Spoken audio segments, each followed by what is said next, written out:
오늘은 우리가 계속 구해야 할 것, 우리가 계속해서 구해야 할 것이라는 제목으로 하나님 말씀을 듣도록 하겠습니다. 보리떡 5개와 물고기 2마리로 5,000명을 먹이신 오병이어 사건, 이 사건 이후로 수많은 사람들이 예수님을 찾기 시작합니다. 그런데 사람들은요, 더 많은 떡을 얻기 위해서 예수님을 찾았다는 것입니다. 이들을 향해서 예수님께서는 썩을 양식을 위하여 예수님을 찾지 말고 영원한 양식을 위하여 예수님을 찾으라고 말씀하십니다. 그런데 그들은 예수님의 말씀을 깨달지 못합니다. 요한복음 6장 34절을 보니까 여전히 주여 이 떡을 항상 우리에게 주소서, 주여 이 떡을 항상 우리에게 주소서라고 말합니다. 여전히 예수님께 떡의 문제를 구하고 있습니다. 예수님께서는요, 인생의 문제, 곧 떡의 문제를 가볍게 여기시는 분은 아니십니다.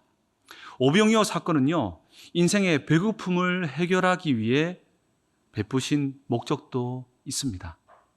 그러나 그것이 본질이 아니라는 것입니다.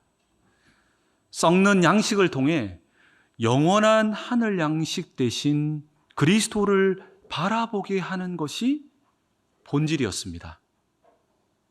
인생의 문제만을 위해서 예수님을 찾다 보면 본질을 놓칠 수 있습니다. 예수님께서는 우리를 찾아오신 이유가 있습니다. 예수님께서 우리를 찾아오신 진짜 이유를 놓칠 수 있다는 것이죠. 그렇다면 예수님께서 우리를 찾아오신 이유는 무엇일까요? 바로 영혼의 문제를 해결해 주기 위함입니다. 예수님께서는 우리 영혼의 문제를 해결해 주기 위해서 우리를 찾아오셨고 나를 찾아오셨다는 것입니다. 이것이 복음의 본질이며 우리 구원의 본질입니다. 오병이어 사건은 단지 인생의 문제를 해결해 주신 사건이 아닙니다. 오병이어 사건은 예수님께서 영혼의 문제를 해결해 주시는 분이심을 보여준 사건입니다. 오병이어 사건은요, 예수님께서 정말 구해야 할 것이 무엇인지, 예수님께서 정말 우리가 무엇을 구해야 하는지를 알려준 사건입니다. 그렇다면 예수님께 정말 구해야 할 것은 무엇일까요? 우리는 무엇을 위해 예수님을 찾아야 할까요? 그것은요, 떡이 아니라 영혼의 양식을 위해서 찾아야 합니다. 썩는 양식이 아니라 영원한 양식을 위하여 예수님을 찾아야 한다는 것이죠. 이것을 알려주기 위해서 예수님 자신을 오늘 본문에서는 하늘에서 내려온 생명의 떡이라고 말씀하신 것입니다. 이 말씀을 들은 사람들은 만나를 상상했을 것입니다. 그런데 이어서 예수님께서는 충격적인 말씀을 하십니다. 이 생명의 떡이 바로 예수님의 살이라고 말씀하십니다. 이 생명의 떡이요, 예수님의 살이라고 말씀하십니다. 예수님의 살을 먹어야 영생을 얻을 수 있다라고 말씀하셨습니다. 이 말씀 때문에 사람들은 우리 시대로 표현하면 멘붕에 빠졌습니다. 혼란에 빠졌습니다. 오늘 본문을 보니까 그들 사이에 아니 이런 말씀을 하시는데 그래도 예수님을 따라가야 하는지 아니면 떠나야 하는지 서로 다투면서 논쟁합니다. 이러한 사람들의 혼란을 지켜보시고 예수님께서 이 사람에 대해서 어떻게 대처하시는지를 오늘 본문은 기록하고 있습니다. 혼란에 빠져버린 사람들을 어떻게 대하시는지 오늘 본문은 기록하고 있습니다. 예수님께서는 사람들의 혼란을 보시고 어떻게 하십니까? 여기에 우리가 주목해 볼 필요가 있습니다. 예수님께서는 이 혼란을 해결해 주지 않으십니다. 도리어 그 혼란을 더욱더 가중시킵니다. 예수님께서는 예수님의 살을 먹어야 한다는 말에 사람들이 혼란을 느끼고 있는데 그들에게 예수의 피도 먹어야 마셔야 한다라고 선포합니다. 그 말씀이 오늘 본문 6장 53절입니다. 53절 말씀을 다 함께 읽도록 하겠습니다. 읽겠습니다. 시작. 이르시되 내가 진실로 진실로 너희에게 이르노니 인자의 살을 먹지 아니하고 피를 마시지 아니하고 너희 속에 생명이 없느니라. 아멘. 인자의 살을 먹지 아니하고 인자의 피를 마시지 아니하면, 예수님의 살과 피를 먹고 마시지 않으면 생명을 얻지 못한다고 말씀합니다. 구원을 얻지 못한다고 말씀하신 것이죠. 예수님께서는요, 안 그래도 혼란에 빠져 있었는데 사람들이, 예수님께서는 의도적으로 혼란에 빠져 있는 사람들을 더 혼란하게 만들어 버리십니다. 그 이유가 무엇일까요? 예수님의 의도는 무엇일까요? 여기는 분명한 예수님의 의도가 있습니다. 그것은 바로 옥석을 가려내기 위한 것입니다. 옥석을 가려내기 위함이라는 것이죠. 예수님께서 그 무리 가운데에 찾으시는 자를 가려내기 위함이었습니다. 예수님께서 찾으시는 자는요, 예수님께 몰려드는 사람이 아니라 예수님께 정말 구해야 할 것을 구하는 자들이었습니다. 예수님께서는요, 예수님의 살과 피를 구하는 자들을 찾으셨습니다. 그렇다면 예수님의 살과 피를 구하는 자들은 어떤 사람들일까요? 바로 자신의 영혼의 비참함과 궁핍함을 아는 자들이었습니다. 자신이 죄인의 괴수임을 고백하며 예수의 살과 피를 간절히 찾는 자였습니다. 자신에게 가장 심각한 문제는 바로 영적인 문제임을 고백하는 자들이었습니다. 예수님께서는 인생의 문제보다 영혼의 문제를 위하여 예수를 찾는 자를 가려내기를 원하셨습니다. 일반적으로 사람들은 인생의 문제는 잘 보지만 영혼의 문제는 잘 보지 못합니다.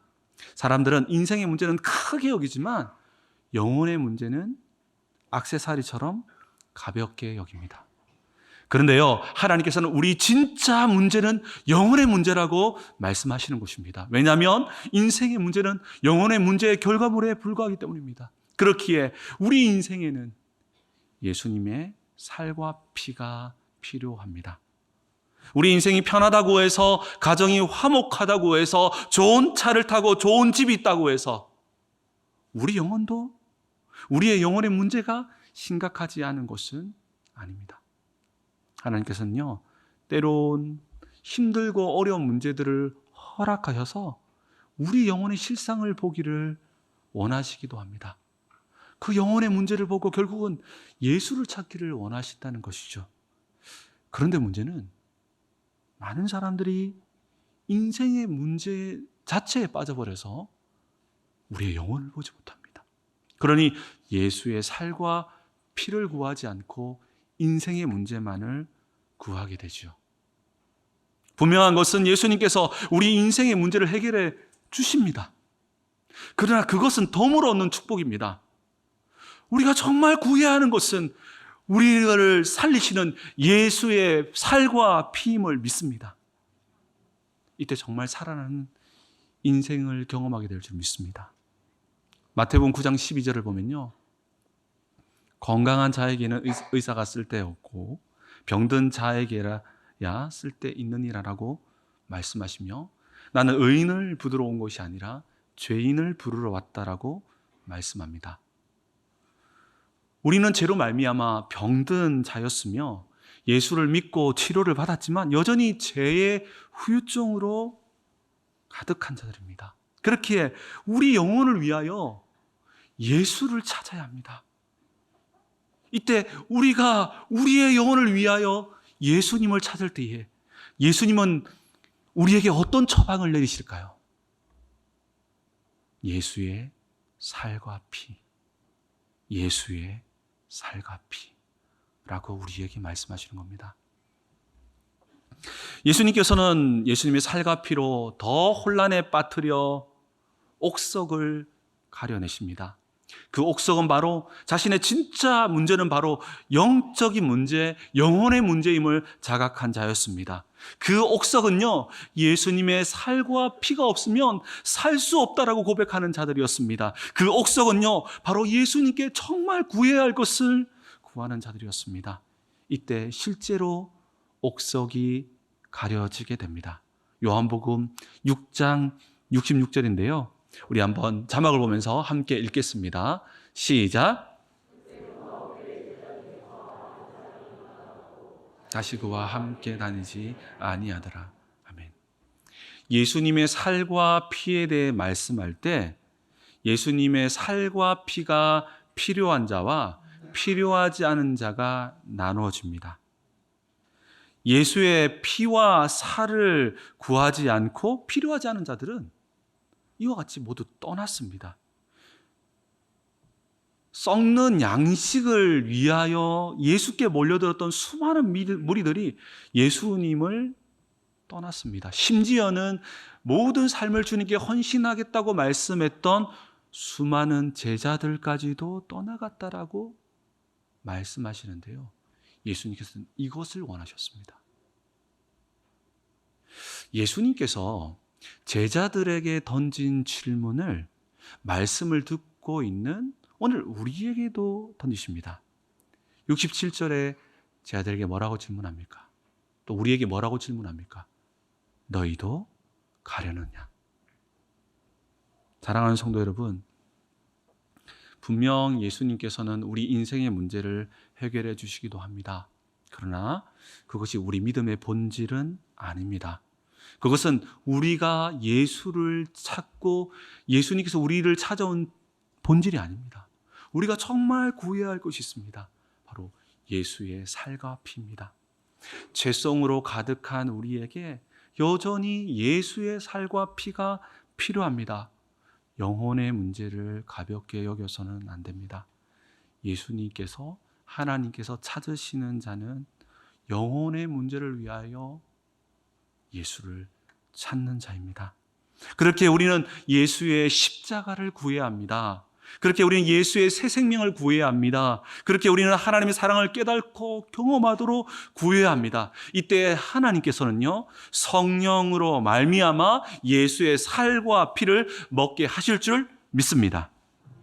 사도 요한은 요한삼서 1장 2절에 사랑하는 자여 내 영혼이 잘된 같이 내가 범사에 잘되고 강건하기를 내가 간구한다라고 말했습니다.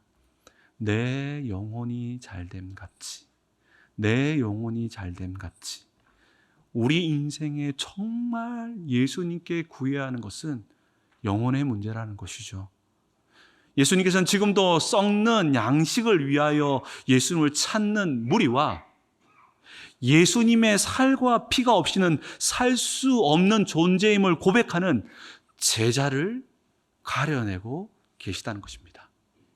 우리는 지금 어느 편에 서 있습니까? 이것이 하나님께서 오늘 말씀을 듣는 우리에게 던지는 질문입니다. 오늘 말씀을 통해서 우리는 예수님의 살과 피가 없이는 살 수 없는 존재임을 깨닫고 고백하게 되기를 주의 이름으로 축원합니다. 하나님께서는요, 예수님의 살과 피가 없이는 살 수 없는 자임을 고백하는 자를 찾으십니다. 예수의 살과 피를 구하는 자를 찾으신다는 것이죠. 그렇다면 예수님의 살과 피를 구한다는 것은 어떤 의미일까요? 오늘 본문에서는 이를 예수님의 살과 피를 먹는다라고 표현하고 있는데요. 그렇다면 예수님의 살과 피를 먹는다라고 하는 것은 어떤 의미일까요? 예수님의 살과 피를 먹는다는 것은 어떤 의미일까요? 첫 번째로는 먹는 믿음을 가지는 것입니다. 먹는 믿음을 가지는 것입니다. 오늘 본문 6장 54절 말씀을 함께 읽도록 하겠습니다. 6장 54절입니다. 읽겠습니다. 시작.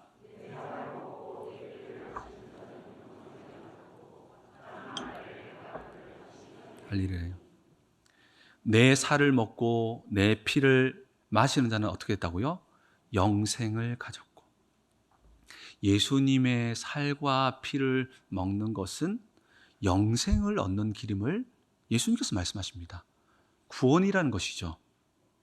우리는 예수님을 믿음으로 값없이 영생을 선물로 받습니다.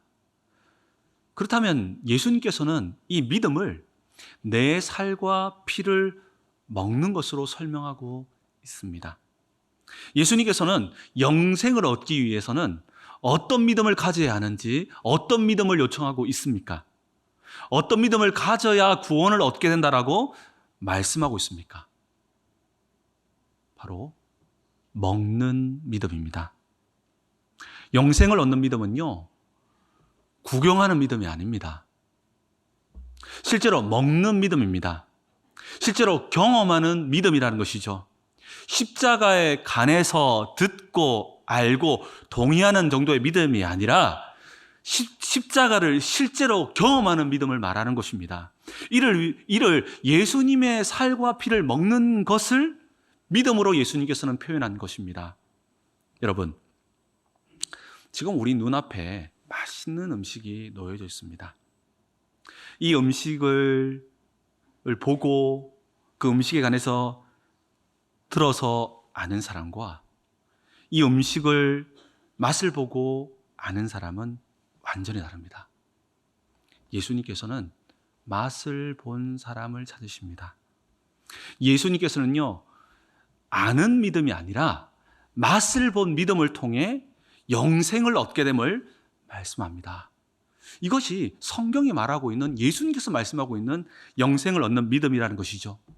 이단의 종파인 구원파는요, 십자가의 메시지를 듣고 동의만 해도 구원을 얻는다라고 말합니다. 그러나 예수님께서는 영생하는 믿음은 반드시 먹어야 한다라고 말씀합니다. 어떻게 먹는 믿음이 가능해질 수 있을까요? 어떻게 하면 이 십자가의 사건을 경험할 수 있을까요? 그 해답이 바로 예수님의 살과 피를 먹는다는 두 번째 의미에서 찾아볼 수 있습니다. 그렇다면 예수님의 살과 피를 먹는다는 것은 어떤 의미일까요? 두 번째로 바로 예수님과 한 몸이 되는 것입니다. 예수님과 한 몸이 되는 것입니다. 요한복음 6장 56절을 우리 함께 읽도록 하겠습니다. 읽겠습니다. 시작.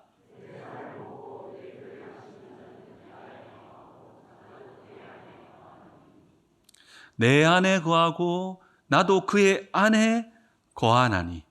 내 안에 거하고 나도 그의 안에 거하나니. 예수님께서는 내 살과 피를 먹는다는 것은 예수님과 연합하게 되는 것을 말씀합니다. 예수님과 한 몸이 된다는 것이죠.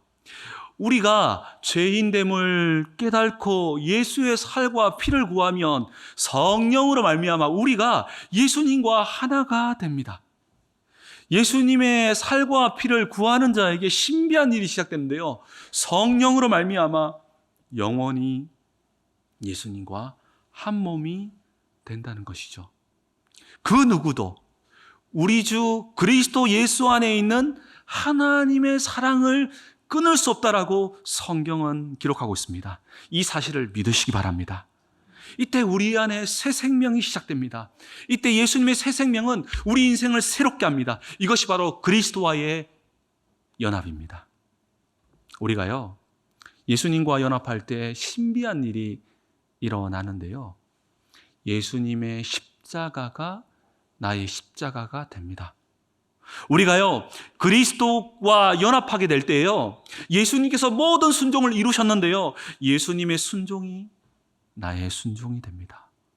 우리가요, 그리스도와 연합할 때요, 예수님께서 의롭다 칭함받아서 의인이라 칭함받았는데요, 그 의인이 나의 것이 됩니다. 예수님과 연합할 때요, 예수님의 놀라운 권세와 능력이 나의 것이 된다는 것이죠. 이 모든 것이 예수의 살과 피를 먹을 때에 성령으로 말미암아 연합하게 됨으로써 가능해집니다. 이때에 예수님이 행한 일과 예수님의 모든 것이 우리의 것이 됨을 믿으시기 바랍니다. 이것이 바로 먹는 믿음을 말하는 것입니다. 이때에 예수님께서 나의 연약함 때문에 맞으셨던 이 채찍이 내가 맞은 채찍이 되는 것입니다. 예수님이 제 값으로 다 쏟으신 보혈이 내가 쏟은 보혈이 되는 것입니다. 이때에 예수님께서 십자가에서 고통하시며 죽으셨는데 그 죽음이 나의 죽음이 되는 것입니다. 이것이 바로 그리스도와 연합하는 먹는 믿음입니다. 이제 예수님과 영원히 연합하였기 때문에 더 이상 정잠이 없음을 믿으시기 바랍니다. 이제 예수님과 영원히 연합되었기에 사단의 머리는 우리 앞에서 박살났으며 결박되었음을 믿으시기 바랍니다. 그렇게 사도 요한은 요한일서 5장 18절에 악한 자가 그를 만지지도 못하리라라고 말씀하신 것입니다. 이제 하늘과 땅의 모든 권세가 그리스도와 연합함으로 우리 안에 시작되었음을 믿으시기 바랍니다. 놀랍지 않습니까? 이것이 바로 성령으로 말미암아 그리스도와 연합되는 먹는 믿음입니다. 이제 우리는 예수님과 연합되었기에 기도 응답받는 정도가 아닙니다. 이제 우리는 예수님처럼 응답받는다고 약속합니다. 요한복음 15장 7절에 너희가 내 안에 거하고 내 말이 너희 안에 거하면 무엇이든지 원하는 대로 구하라 그리하면 이루리라. 너희가 내 안에 거하고 내 말이 너희 안에 거하면 예수님과 연합하게 되면 그냥 응답받는 것이 아닙니다. 무엇이든지 원하는 대로 구하면 다 받는다. 이게 무슨 말입니까? 응답 잘 된다는 말이 아닙니다. 예수님처럼. 예수님은 말하는 것보다 다 되었습니다. 예수님과 연합했더니 예수님과 같은 응답의 역사가 시작된다는 것입니다. 또한 요한일서 3장 6절에 보니까 그 안에 거하는 자마다 범죄하지 아니하냐니 범죄하는 자마다 그를 보지 못하고 그를 알지도 못하였느니라. 그 안에 거하는 자마다 그와 연합하는 자들마다 예수님과 연합하는 자들마다 범죄하지 아니하나니 예수님처럼 죄를 이길 수 있다라고 말씀하십니다. 또한 불순종으로 날마다 고민하는 우리에게 희망의 메시지가 바로 예수님과의 연합입니다. 요한일서 3장 24절을 보면 그의 계명을 지키는 자는 주 안에 거하고 주는 그의 안에 거하시나니 우리에게 주신 성령으로 말미암아 그가 우리 안에 거하시는 줄을 우리가 아느니라. 주 안에 거하고 주는 그 안에 거하나니 예수님과 연합하는 자는 예수님처럼 그의 계명에 순종할 수 있게 됩니다. 영혼의 비참함을 알고 예수님을 찾는 먹는 믿음을 가질 때 성령으로 말미암아 예수님과 연합하게 됩니다. 예수님과 한 몸이 됩니다. 우리가 그 안에 그가 우리 안에 거하게 됨을 믿으시기 바랍니다. 이것이 바로 복음의 영광입니다.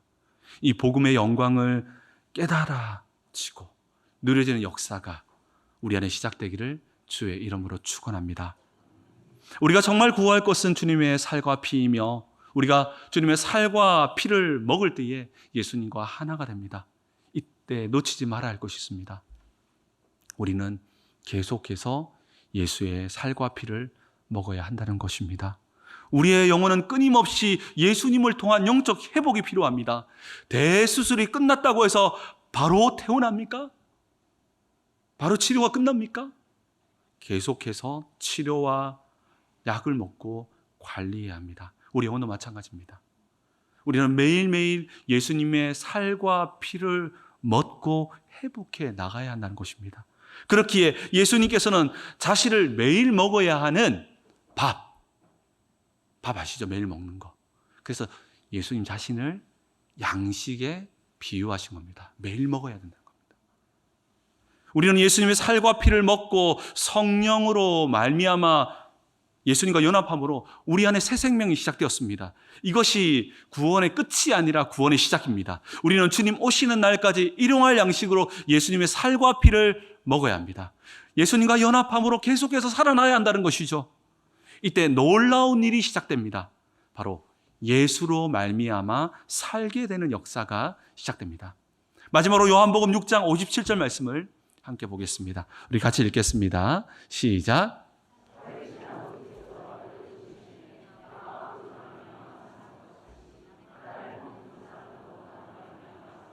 알리라. 나를 먹는 그 사람도 나를 인하여 나로 말미암아 살리라. 나를 먹는 그 사람도 나로 말미암아 살리라. 나로 말미암아 살리라. 예수님을 매일 먹는 사람, 매일 살아나는 역사가 시작된다는 것이죠. 나로 말미암아 살아나게 된다는 것이죠. 자기 고집, 자기 계획, 자기 경험, 자기 지식 대신에 예수님의 생각, 예수님의 계획, 예수님의 성품이 우리 안으로 채워진다는 것입니다. 예수님과 정말 우리가 하나가 되어져 간다는 것입니다. 예수님을 닮아가게 된다는 것입니다. 주기도문의 일용할 양식은 단순히 썩는 양식만을 구하는 것이 아닙니다. 우리는 일용할 양식으로 예수님의 살과 피를 구해야 합니다. 이때 우리의 인생이 예수님과 연합하게 되는 역사가 시작될 줄 믿습니다. 이것을 확인하고 경험하는 것이 성찬식입니다. 먹는 믿음을 경험하는 것이 바로 성찬식입니다. 떡과 잔을 받을 때에 성령으로 말미암아 예수님과 연합되었음을 경험하게 될 줄 믿습니다. 이때 놀라운 일들이 우리 안에서 시작됩니다. 여러분, 교회사를 살펴보면요, 성찬의 본질을 회복할 때 성찬식을 통해서 수많은 권능과 치유가 나타났고요, 하나님의 임재가 있었습니다. 최근에 인터넷 카페에서 간증글을 읽다가 흥미로운 글을 발견했는데요, 어떤 여성분이 교회를 다니다가 시험에 들어서 오랫동안 교회를 다니지 않았다고 합니다. 그러는 가운데 인생이 너무 어려워져서 공황장애까지 있게 되었다고 합니다. 그러다가 어느 날 문득 교회를 나가게 되었는데, 이때 교회에서 하필이면 그날 성찬식을 진행했다고 합니다. 그런데 성찬식 때 성령께서 이 여성분을 사로잡은 것입니다. 갑자기 설교 들을 때까지만 해도 마음만 답했는데, 그 성찬식에 떡과 포도주를 받는데 눈물이 멈추지 않았다고 합니다. 그런데 놀랍게도요, 그 성찬식 이후에 공황장애가 완전히 사라졌다고 합니다. 주님과 주님의 살과 피를 먹는 성찬식에는 특별한 은혜가 있습니다. 오늘 이 특별한 은혜가 하나님의 임재를 경험하는 성찬식이 되기를 주의 이름으로 축원합니다.